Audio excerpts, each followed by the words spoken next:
অসমের নওগাঁর দিকে নজর রাখবো, যেখানে বৃহৎ উচ্ছেদ অভিযান হবে। জামগুড়িতে, ভেলগুড়িতে সরকারি জমিতে উচ্ছেদ অভিযান চলবে। অবৈধ দখলদারদের 14 দিনের নোটিশ প্রশাসনের। 19 ডিসেম্বরের মধ্যে এলাকা ছাড়ার নির্দেশ।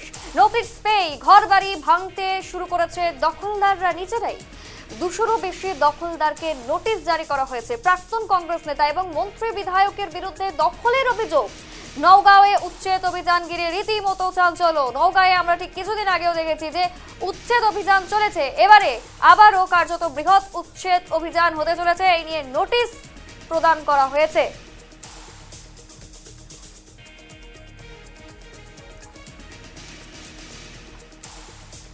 জানবো বিস্তারিত আমাদের সঙ্গে জুড়ে গিয়েছে প্রতিনিধি আবু আনসারি। আবু, ঠিক কিছুদিন আগে আমরা দেখেছিলাম একেবারে প্রশাসনের উচ্ছেদ অভিযান আবারও চলবে এবং 14 দিনের নোটিশ জারি করা হয়েছে। এবং নোটিশের পর ঠিক যেই নাম উঠে আসছে, একেবারে হেভিওয়েট নেতারা রয়েছে, কংগ্রেসের হেভিওয়েট নেতারা রয়েছে, তারা এখন এই মুহূর্তে কি করছে? তারা কি নিজেরাই সরে যাচ্ছে নাকি অন্য কোনো ব্যবস্থা তারা গ্রহণ করবে, কি জানাচ্ছে? একটা কথা বলতে পারি আমি প্রথমতে বলে, যে প্রথম যে উচ্ছেদ চললো সেই উচ্ছেদ শেষ করে তাদের দ্বিতীয় উচ্ছেদ চলবে আমাদের নওগাঁ জেলার। একটা বড় উচ্ছেদ, 200-রও অধিক বেদখলকারী আছে, তাদেরকে নোটিশ দেওয়া হচ্ছে। আর একটা কথা আরো বলতে পারি যে নোটিশ দেওয়ার সঙ্গে সঙ্গে আজকে 14 দিন, আর 19 তারিখে জানতে পারছি যে বেলেগ সূত্রতে জানতে পারছি যে 19 তারিখে উচ্ছেদ শেষ হবে। প্রশাসনের উচ্ছেদের লাস্ট সময়সীমা 19 তারিখ।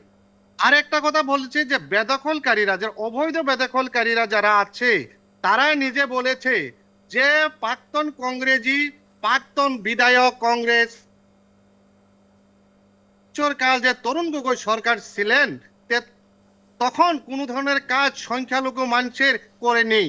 আরেকটা কথা বলেছে যে তারা আমাদের ভোট নিয়ে, ভোট ব্যাংক স্বার্থে আমাদের কাছে থেকে কংগ্রেসরা ভোট নিয়েছে, কিন্তু এখন দেখা গেছে যে আমাদের যে ঘর বাড়ি আছে তাদের উপরে যে বোলডোজার চলবে প্রশাসনের, তারা খুব করেছে যে আমাদেরকে যে কংগ্রেস যে প্রতারণা করেছে সেটা নিয়েও বেদখলকারীরা বলেছে। কিন্তু আমার কথা নয়, এইটু বেদখলকারীরা বলছে যে মন্ত্রী বিধায়ক যারা ছিলেন কংগ্রেসে, তারা সংখ্যালঘু মানুষের কোনো কাজ করছে না।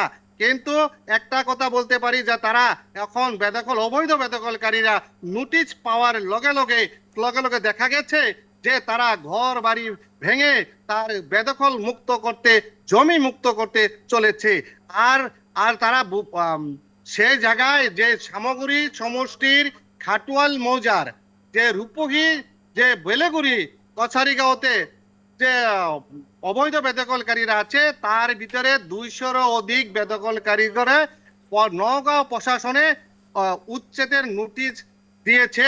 আর 19 তারিখে, যে ডিসেম্বর 19 তারিখ আছে, তাদের লাস্ট সময়সীমা আমি একটা সূত্রে পেয়েছি। আর তারাও দেখা গেছে যে অবৈধ বেদখলকারীরা নিজে তাদের ঘর বাড়ি ভেঙে তাতে কছারিগাঁও থেকে, বেলগুড়ি কছারিগাঁও থেকে চলে গিয়েছে। আর একটা খুব করেছে যে বেদখলকারীরা যে আমাদের কংগ্রেসরা যে ভোট নিয়েছে কাজ করে নেই, একদম এই অভিযোগ রয়েছে। এবং এই প্রশাসনের এই যে সর্ববৃহৎ উচ্ছেদ অভিযান, সেই দিকে তুমি পরবর্তীতে নজর রাখো। আপাতত তোমাকে ধন্যবাদ। এবং ঠিক যেই বিষয়টি উঠে আসছে যে ঠিক কিছুদিন আগেই নওগাঁতে হয়েছিল 38 বিঘা জমিতে উচ্ছেদ অভিযান, এবং এবারে কিন্তু সর্ববৃহৎ উচ্ছেদ অভিযান হতে চলেছে। 200 বিঘা জমিতে কার্যত এই উচ্ছেদ অভিযান চলবে। এই নিয়ে কিন্তু তৎপর রয়েছে পুলিশ প্রশাসন।